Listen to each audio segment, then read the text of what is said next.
नमस्कार, एक न्यूज 24 देख रहे हैं आप। मैं हूं अक्षत ब्यूटी।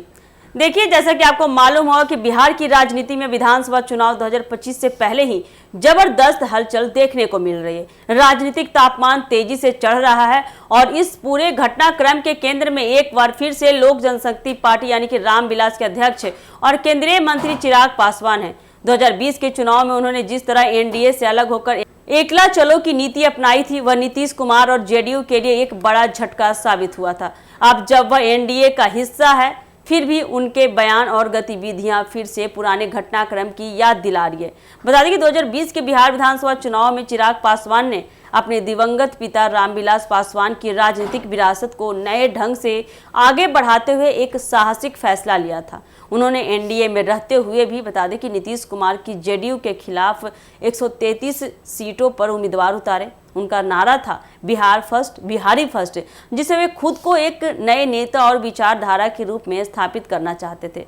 भले ही लोजपा यानी कि रामविलास को केवल एक सीट मिली, लेकिन बता दें कि उन्होंने नीतीश कुमार को सीधे तौर पर कम से कम 27 सीटों पर नुकसान पहुंचाया था। यह परिणाम नीतीश सरकार की राजनीतिक जमीन को हिलाने वाला था और चिराग पासवान को एक किंग मेकर के रूप में स्थापित करने वाला कदम बन गया था। हाल ही में संपन्न 2024 के लोकसभा चुनाव की बात करें तो चिराग पासवान ने एनडीए का हिस्सा रहते हुए भी शानदार प्रदर्शन किया। उनकी पार्टी को जितनी 5 सीटें मिली, उन सभी पर उन्होंने जीत दर्ज की, यानी उनका स्ट्राइक रेट 100% रहा। इस जीत के साथ बता दें कि उन्होंने न केवल अपने राजनीतिक ताकत साबित की, बल्कि एनडीए में भी एक निर्णायक भूमिका के संकेत दिए। अब उनकी पार्टी बिहार विधानसभा चुनाव में 35 से 40 सीटों पर दावा कर रही है, जो स्पष्ट रूप से बीजेपी और जेडीयू के लिए चिंता का विषय बन गया है। अब सवाल ये उठता है कि क्या चिराग पासवान 2020 जैसे दाव फिर से खेलने की तैयारी कर रहे हैं, या फिर यह सिर्फ एनडीए में अपनी पार्टी की सीटों को लेकर दबाव बनाने की रणनीति है।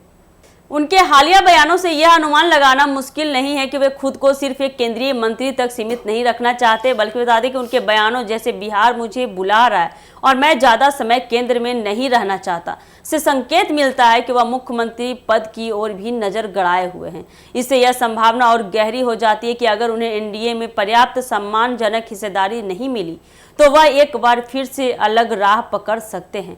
चिराग पासवान अब खुद को केवल पासवान समाज तक सीमित नहीं रखना चाहते हैं, बल्कि बता दें कि हाल ही में उनकी पार्टी ने बहुजन भीम संकल्प सम्मेलन आयोजित किया, जिससे यह स्पष्ट संकेत मिला कि वे अन्य दलित जातियों को भी अपने साथ जोड़ने की कोशिश में लग चुके हैं।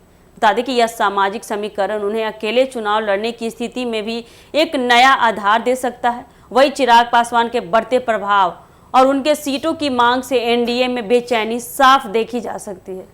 आरजेडी नेता तेजस्वी यादव उन्हें बाहरी कहकर नीचा दिखाने की कोशिश भी कर रहे हैं। जीतन राम मांझी ने कहा कि बिहार में मुख्यमंत्री पद की कोई वैकेंसी नहीं है और नीतीश कुमार ही अगले सीएम होंगे। उपेंद्र कुशवाहा और रामदास अठावले जैसे नेता भी चिराग पासवान को संयम रखने की सलाह दे चुके हैं।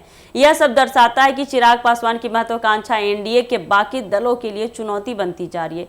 बीजेपी और जेडीयू के बीच पहले से ही सीट बंटवारे को लेकर मतभेद चल रहा है। ऐसे में लोजपा की 35 से 40 सीटों की मांग इस समीकरण को और जटिल बना सकती है। चिराग की पार्टी का तर्क है कि 2024 में उन्होंने 100% सफलता हासिल की है, इसलिए उन्हें विधानसभा में भी सम्मानजनक हिस्सेदारी मिलनी चाहिए।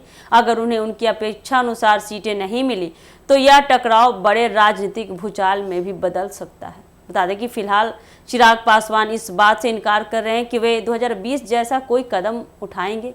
वह खुले तौर पर कह रहे हैं कि 2025 का चुनाव वे एनडीए के साथ नीतीश कुमार के नेतृत्व में ही लड़ेंगे, लेकिन उनके बयानों और गतिविधियों से यह स्पष्ट होता है कि वे हर मोर्चे पर अपनी पकड़ मजबूत कर रहे हैं और हर विकल्प को खुला रखे हुए हैं। चिराग पासवान की राजनीति इस समय 2 ध्रुवों के बीच झूल रही है। जी हाँ, बता दें कि एनडीए के साथ गठबंधन में बने रहकर अधिक सीटें और प्रभाव हासिल करने की रणनीति, या फिर एक बार फिर अलग होकर खुद को एक स्वतंत्र शक्ति के रूप में स्थापित करने की कोशिश। उनकी पार्टी की हालिया गतिविधियां और बयानों से यह स्पष्ट होता है कि वह केवल एक सहयोगी दल नहीं, बल्कि खुद को बिहार के अगले नेता के रूप में भी स्थापित करना चाहते हैं।